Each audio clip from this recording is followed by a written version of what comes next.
Sa headlines kan mga barata, Barangay Peñafrancia sa siyudad kang Naga may magayon na command center.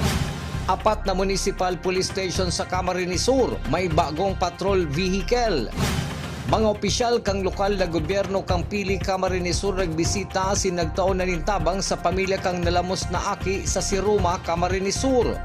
LTO Bicol pinakusog ang theoretical driving course kontra sa road crash. Uya ang mga bareta sa aldaw na ini. Ako po si Chris Palomania. Kung igwang barangay sa siyudad ng Naga na may dakol na CCTV camera na nakalatag sa sakop ng mga zona, iniiyo ang Barangay Peñafrancia na dakulang tabag sa pag-imbestigar asin pagresolbir ning manlain-lain na insidente sa barangay. Ang detalye sa report ni Cristina Valenzuela. Prioridad kang Barangay Peñafrancia sa siyudad ng Naga ang seguridad kang publiko, residente man ini kang barangay o mga dayo. Sa pagtukaw ni punong barangay Jackie Villafuerte, tininabaho kang opisyal na magkaigwa ng communication center o command center ang sa iyang barangay. Ini para marikas na maipaabot sa mga residente ang mga abiso kang barangay, asin mamonitor ang mga nangyayari sa indang lugar o rugnaw sa mga eskinita kun banggi. Ang nasabing command center kang barangay ang dakulang tabang ngunyan sa indang lugar, partikularmente sa pagresolber kan mga krimen o insidente.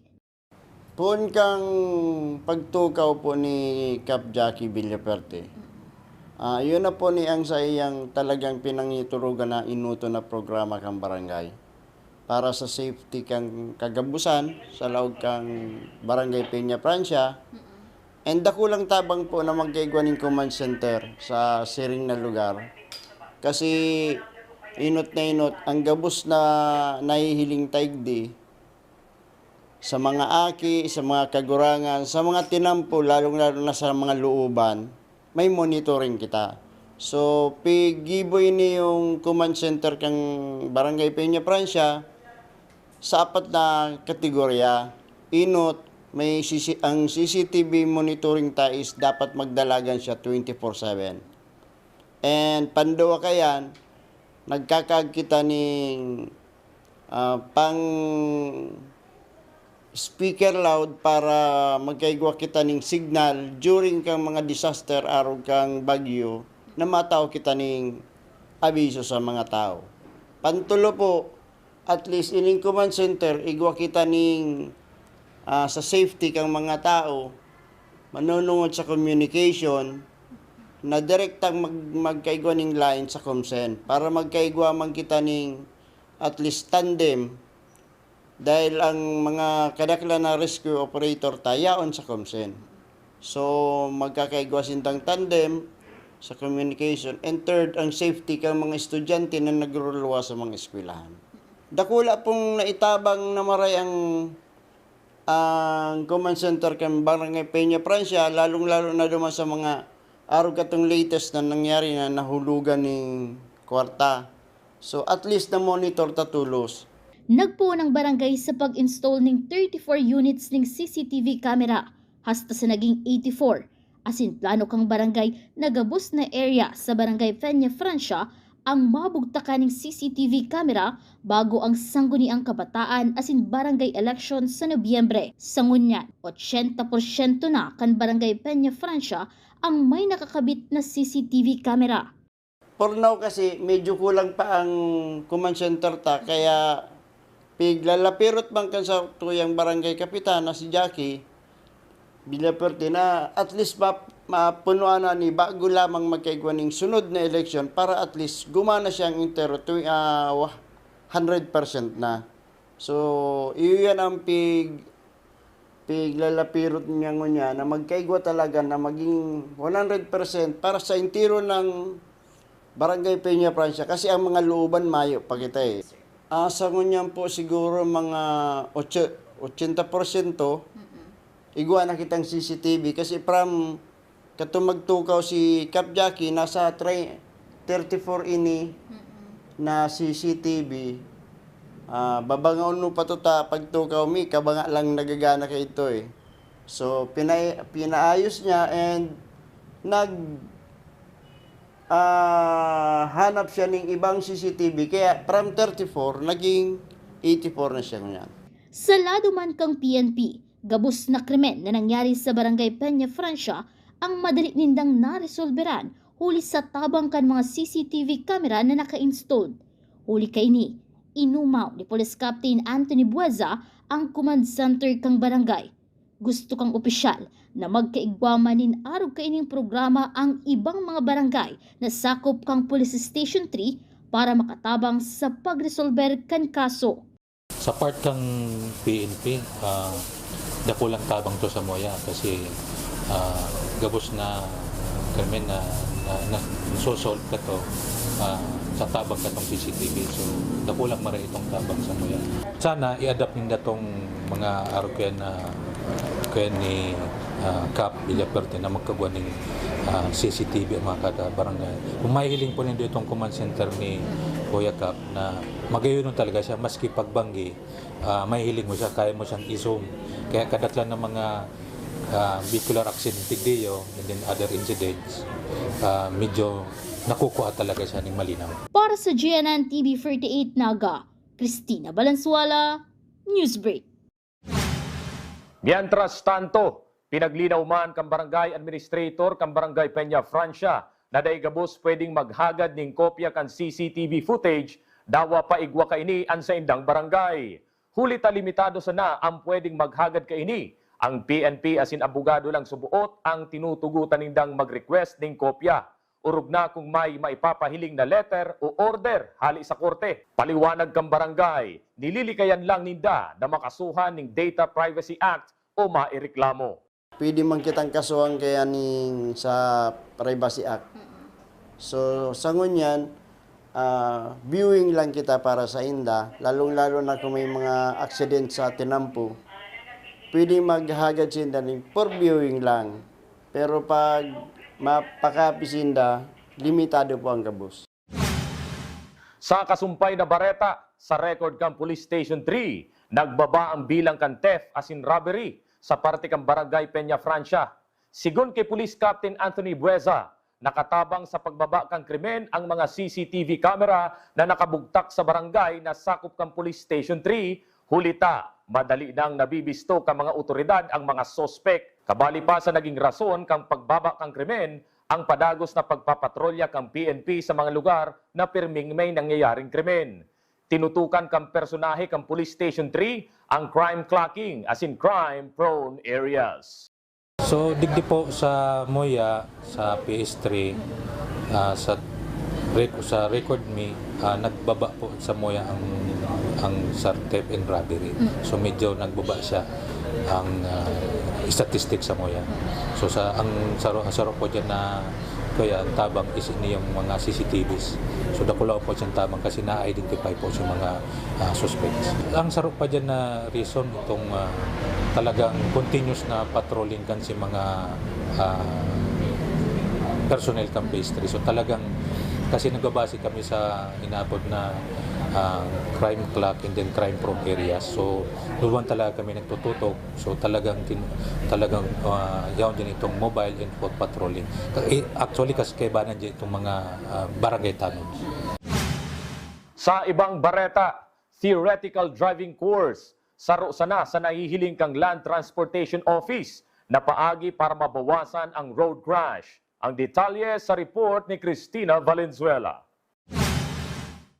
Sa nakalis na simana, sunod-sunod ang nangyaring road crash sa probinsya kan Camarines Sur. May mga binawian ng buhay, asin igwamanin mga nalugadan. Gabos na insidente ng road crash ang pinag-imbestigaran man tulos kang LTO, asin pinag-issuean ng show cause order ang driver o kumpanya na imbuelto. Ang resulta kaini, ang nagiging basihan man kang LTO kung sasaangatan ng administrative penalty ang driver kang bihikulo na imbuelto sa road crash. Nahihiling taman sa mga posts na may mga nagkakapirang road crash na unfortunately may mga fatalities na nangyayari dito sa Satuyang area. Sa part me po, sa LTO, of course, we immediately conducted an investigation, issue ng show cause order, and then after that, saka ta po madedetermine if mapapatawan sinda ning kaukulang administrative penalty. Number one, pwede is reckless driving. And also, if they are deemed na hindi talaga sila capable of operating a motor vehicle, we will eventually request na ang kanilang license is ma-revoke. Sigon kay Mr. Cesar Byron Cias, gabus na klase ng road crash ang kinukonsiderar na alarming kang LTO. Tubod si Mr. Cias na posible pang malikayan ang mga aksidente sa tinampo sa paagi kan pagtao ni tamang kaaraman sa mga driver asin sa mga planong magmaneho ng bihikulo. Ini sa paagi kang programa kang LTO na free theoretical driving course. Alagad pinagtawan doon kan opisyal na kaipuan man giraray digdi ang disiplina sa sadiri para sa seguridad kang gabos na naggagamit kang tinampo. Actually, every road crash is alarming. So, dawa saro lang yan. Data dapat yan, kumbaga, paliman-limanan.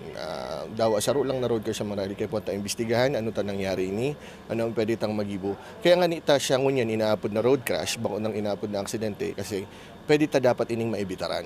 Kaya siya road crash. So, ano dapat ko ta si ginibo ta?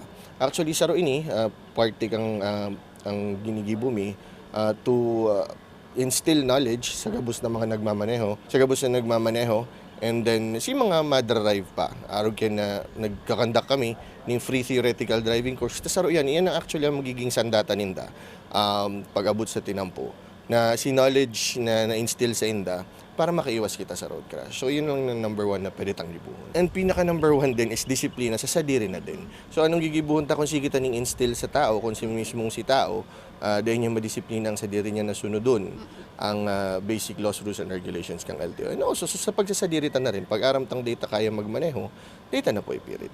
Para sa GNN TV 48 Naga, Cristina Valenzuela, Newsbreak. Mientras tanto, sirisima na ang ginigibong free theoretical driving course kang LTO sa gabos na district offices as in regional offices. Sigun kay Mr. Cesar Byron Cias, dawa si Isay pwede subuot magbisita sa opisina kang LTO para mag-inquire kan sa indang programa. Inabisuan man kang LTO ang publiko na daiitulirar ang paggamit ng fixer para magkuha ng lisensya para masigurong may tamang kaaraman ang mga driver sa pagmamaneho kan sa indang bihikulo. Yes po, actually po ang free theoretical driving course sa gabos na district offices and regional offices is being done weekly. So pwede po kamo magduman sa mga offices sa regional and district offices to inquire about free theoretical driving course na pigtatao mi po. Actually igwaman mga free theoretical driving course na nagre-request ang mga barabanwaan sa satuyang area and dinudumanan mi man po yan. Pag mayo po sa mga banwaan, sa mismong sa office po. And number one po, please, dahil po kita mag-tolerate, lalong-lalo na itong sa Facebook na nagme-message, tapos magpadara na lang daang picture, mayo po kayo yan. Takaipuhan po nindo ng biometrics, kaipuhan po ang fingerprint nindo sa opisina para magkuha ng lisensya.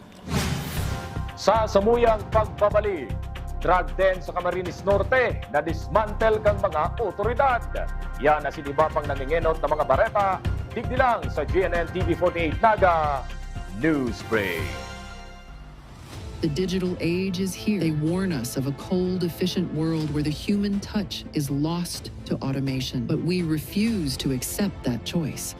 At Naga College Foundation, we believe the best future is one led by heart. We equip you with the skills you need to thrive. From our dynamic programs in finance and business, to the hands-on fields of IT and engineering, through our vital health sciences, our justice programs in criminology, and the crucial roles of education in the arts, we cover the entire spectrum of tomorrow's workforce.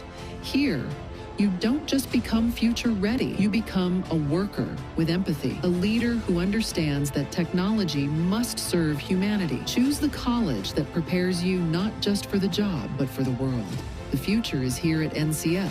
Enroll at Naga College Foundation. Let us build a brighter, kinder tomorrow.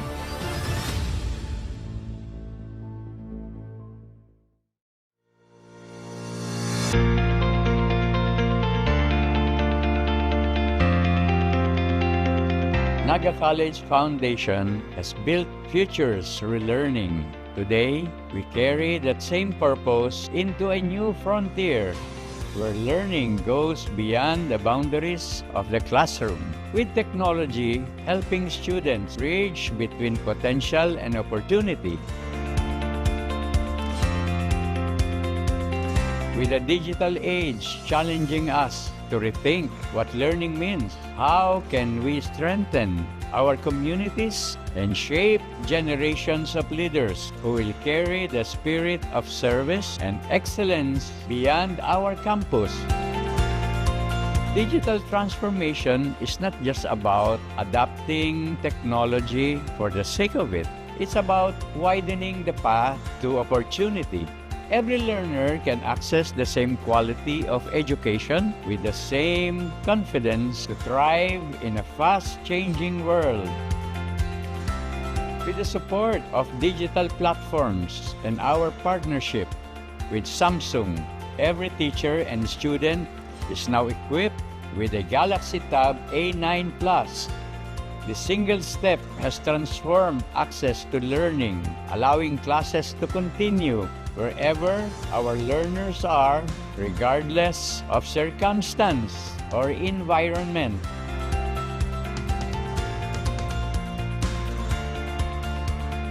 Our educators are no longer limited to traditional teaching method. They have been trained to use app and online platforms to create interactive, data-driven lessons that adapt to how each student learns best, bringing energy and relevance into every subject.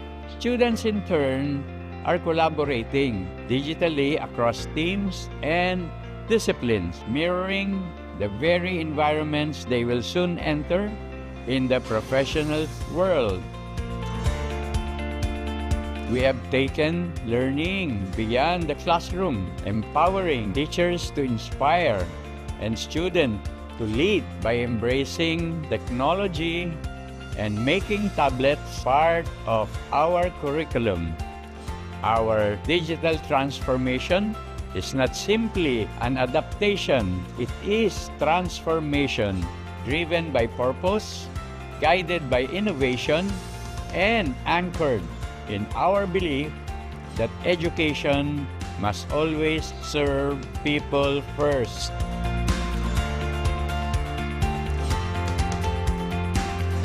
Our mission to democratize technology in education has taken a significant step forward with Samsung.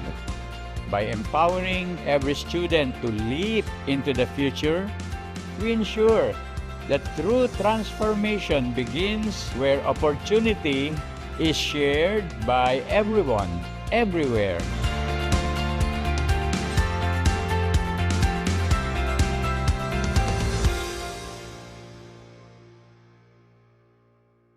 The future is a race. At Naga College Foundation, we don't just keep up, we set the pace and we change the game. College of Business and Management, where ideas grow into enterprises. College of Teacher Education, shaping minds that shape the nation. College of Health Sciences, where compassion meets innovation. College of Engineering, designing solutions that redefine tomorrow. College of Arts and Sciences, fueling creativity, culture, and connection. College of Accountancy and Finance, empowering the economy through mastering numbers and market. College of Criminal Justice Education, protecting communities with excellence and integrity. College of Computer Studies, coding the language of the future. And with NCF micro-credential programs, you don't just wait for the future, you leap into it. Gain and demand skills fast, short, powerful, and flexible. Designed to fit your life and fuel your career. 8 colleges, endless possibilities, and micro-credentials to keep you ahead of the game.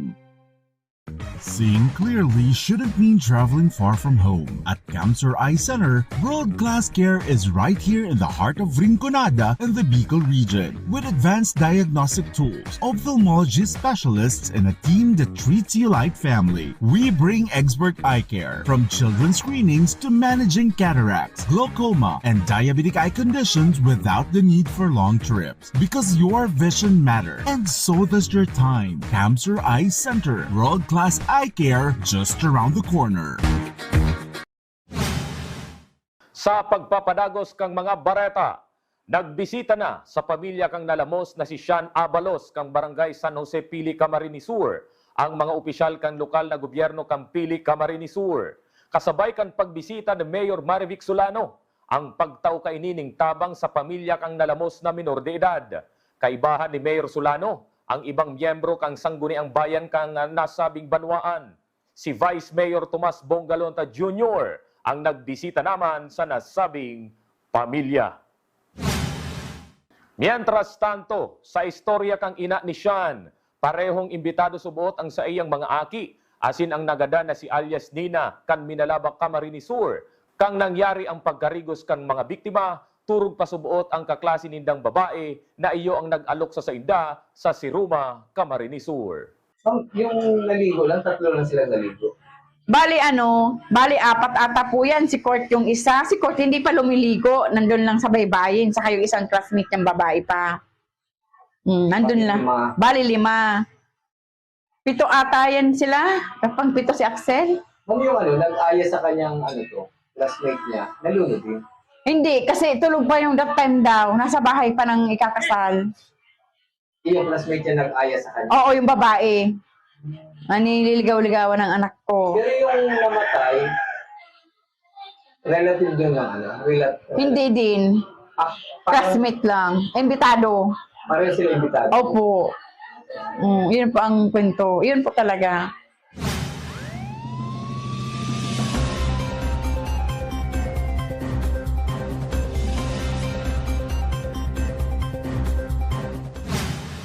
Sa police report, 2 pinagkukonsiderar na drug den sa Camarines Norte na dismantle kang mga otoridad. Ang detalye sa report ni Juan Carlos Aguirre. Pigbungkag kan pinagsarong pwersa kan kapulisan as in Philippine Drug Enforcement Agency ang 2 drug den sa Camarines Norte sa 2 magkasuhay na operasyon kan Abril 16. Sa banwaan kan daet dinakop kan PIDEA as in daet Municipal Police ang tulong individual na pigkukonsiderar na high value targets o HVTs katakod kan pagbalgar kan Republic Act 9165 o Comprehensive Dangerous Drugs Act of 2002. Nakumpiskar sa mga sospek ang 11 gramo ng pigtutubo ng shabu na igwang pigkakarkulong standard drug price na maabot sa 74,800 pesos. Nagkapirang ebidensya ang na-recover kabali ang budol money, sarong improvised tutor na gibo sa aluminum foil asin sarong cellular phone unit. Sa Jose Panganiban, dahil na nakapalag ang 8 individual na imbuelto sa illegal na droga, makalihis na maglansar ng operasyon ang Jose Panganiban Municipal Police Station sa Purok 5, Barangay Luklukan Norte. Nadakop ang mga sospek makalihis na magpabakal ng pigtutubo ng shabu ang 2 sa mga ini sa sarong posture buyer kan mga otoridad.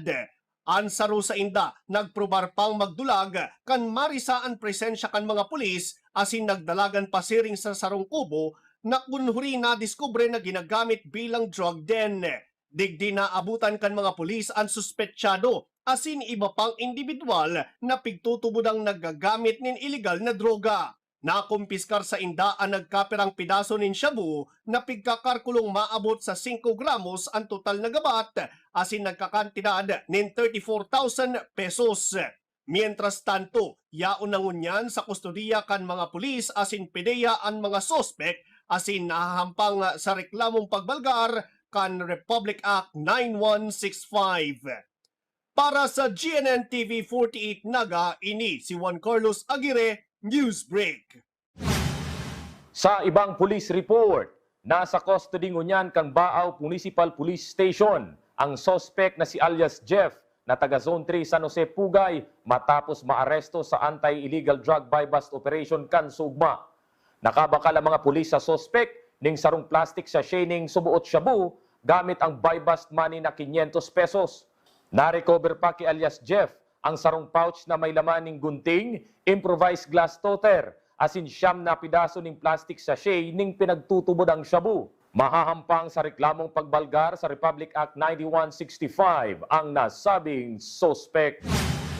Sa ibang police report, statutory rape na mayong pinagrekomendar na piyansa ang korte. Ang inaatubang na reklamo kang paraumang si alias Lando, na residente kang barangay Tinawagan, Tigaon, Camarines Sur, na inaresto kan suugmang banggi sa Zone 2 kan parehong barangay. Matapos maaresto, dinaramo na sa Tigaon Primary Hospital ang sospek asin pinagdiretso man sa custodial facility kan Tigaon Municipal Police Station. Basado sa e-warrant system, mayo naman ibang warrant of arrest ang nasabing sospek. Sa ibang bareta, personal na pinagresibi ni Police Colonel Virgilio Ulalia Jr., Provincial Director ng PNP Camarines Sur, ang 4 na patrol vehicle na pinagtao ng Police Regional Office 5 para sa 4 na Municipal Police Station sa Camarines Sur. Iniiyo ang Sangay, Tigaon, San Jose, asin Presentasyon Municipal Police Station. Nagpasalamat man si Police Colonel Ulalia sa liderato ni Police Brigadier General Erosito Miranda sa pagtao sa indan ning kadagdagan na patrol vehicle na dakulang taban sumuot sa mga municipal police station para sa saindang pagpapatrolya asin pagresponde. Tinukduan ng basic life support o pagtauning first aid sa panahon na may emergency asin pagdepensa kan sa diri ang mga barangay tanod kang barangay Tabok, Huban, Sursugon. Sa pangingenot kan 22nd Infantry Battalion Philippine Army, kaibahan ang Bureau of Fire Protection asin PNP. Ini sa irarom kang Retooled Community Support Program na obhetong pakusugon ang koneksyon kang Philippine Army asin iba pang ahensya kang gobyerno sa mga barangay para mamantinir ang pasiorden kan kada barangay. Padagos sa mga bareta, para masiguro na drug-free workplace ang Bicol State College of Applied Sciences and Technology. Nagkaigwan ng random drug test kan suugma ang mga empleyadong pinili sa paagi kang computer randomizer sa paagi kang Human Resource Management and Development Office para masiguro na patas ang pagpili kang mga mapa-drug test. Suportado man ni BISCAS President Dr. Charlie Nacario, Vice President for Academic Affairs Dr. Apolonia Sebelio, asin kan Vice President for Administration and Finance, Mr. Abbas Villalon. Yan ang mga bidang baretang nakalap kang mas pinakusog na puwersa kang GNN TV48 Naga News and Bicol Affairs. Dahil malingaw na i-follow ang samuyang official Facebook page, GNN TV48 Naga. Padagos kaming mahatod ng mga baretang garantisadong nangyenot asin napapanahon. I-hit ang subscribe button sa samuyang official YouTube channel, GNN TV48 Naga, para updated kita sa mga bareta asin istoryang bida ang Bicolano. Ako po si Chris Palumanya, asin ini ang GNN TV48 Naga News Break. Tanga diri ko nababay na GNN TV48 Naga. Kalma! Lumipat lang ang GNN TV48 Naga sa channel 48.1. What? Direk, ang simple lang ng solusyon dyan. Kunin ang remote, pumunta sa menu Setup o Settings, at hanapin at pindutin ang scan at hintayin. Then, boom! Balik na sa GNN sa channel 48 mo. Para sa mga balitang nanguna at napapanahon, at sa mga programang suwak sa panlasa mo. Tutok lang sa GNN TV48 Naga, Bida ang Bicolano.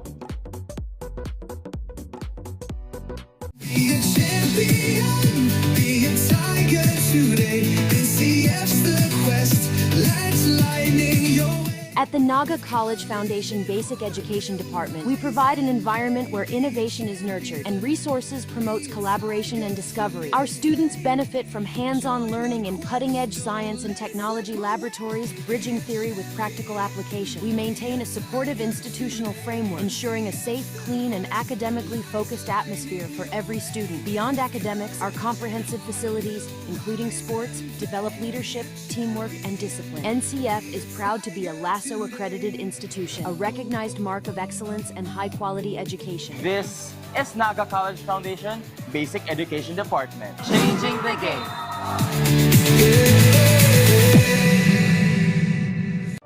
Ano nga ba ang go bag?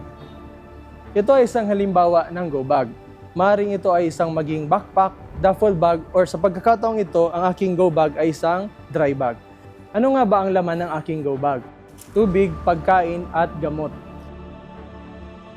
Hygiene kit. Meron pa ako ditong sabon, toothbrush, toothpaste, at shampoo. Flashlights and headlamps. Advisable na magdala po tayo ng power bank. Of course, your communication device, notebooks, and other documents. Duct tape and masking tape. Working gloves. First aid kit. At this moment po, naglagay po ako ng dalawang klaseng raincoat. Meron po ako ditong mirror, extra batteries, whistle.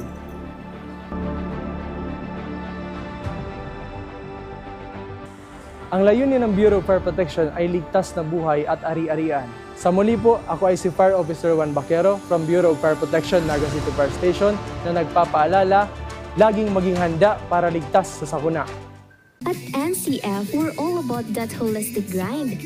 Hands-on training, real-world experience, and affordable education that gets you industry ready. Shoot to edit? Dito, from concept to screenwriting.